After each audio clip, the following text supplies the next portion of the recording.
मुंबईतल्या वरळी सीफेसवर मोबाईल एटीएमची सेवा सुरू करण्यात आली आहे। देना बँकेने ही सुविधा शहरात द्यायचं ठरवलंय। शहरामध्ये ठिकठिकाणी हे मोबाईल एटीएम फिरवलं जाणार आहे। नागरिकांनी इथे रांगा लावलेल्या दिसायला लागल्या। इथले नेमकी काय परिस्थिती आहे याबाबतच देना बँकेचे भारद्वाज काय सांगतात हे आपल्यापर्यंत घेऊन आलेत आमचे प्रतिनिधी कृष्णात पाटील। अनेक ठिकाणी एटीएम बंद असले तरी देना बँकेच्या वतीनं मोबाईल एटीएम वरळी सीपीएस या ठिकाणी सुरू करण्यात आलेलं आहे।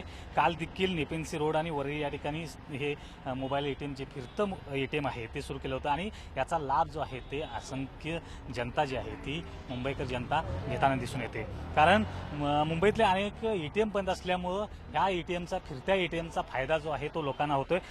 सर्व एटीएम आम्ही गेलो तिकडे खूप लाईन आहे आणि बँकमध्ये पण खूप लाईन आहे।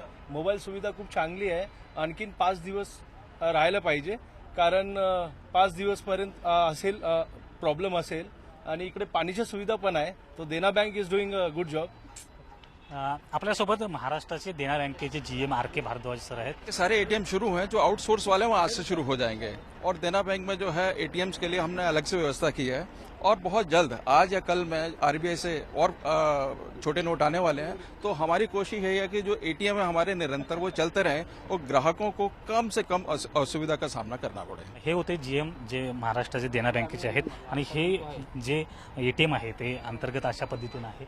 तुम्ही आतमध्ये गेल्यानंतर जे सर्वसाधारण एटीएमची व्यवस्था आहे त्याच्याच पद्धतीनं सिक्युरिटी गार्ड आणि तुम्ही एटीएम मधून जे पैसे आहेत जे सध्या लिमिट 2000 रुपयेपर्यंत आहे ह्या 2000 लिमिट पर्यंत तुम्ही ह्या एटीएम मधून पैसे जे आहे ते काढू शकता आणि अत्यंत चांगल्या प्रकारे या ठिकाणी व्यवस्था जी आहे ती करण्यात आलेली आहे। महत्त्वाचं म्हणजे हे फिरतं एटीएम असल्यामुळं विशेषतः मुंबईतल्या कोणत्याही भागामध्ये जाऊन तुम्हाला पैसे काढण्याची व्यवस्था जी आहे ती या ठिकाणी करण्याची सुविधा दिलेली आहे। व्हिडिओ जर्नलिस्ट सुमेश भालेरावसह कृष्णात पाटील, झी मीडिया, मुंबई।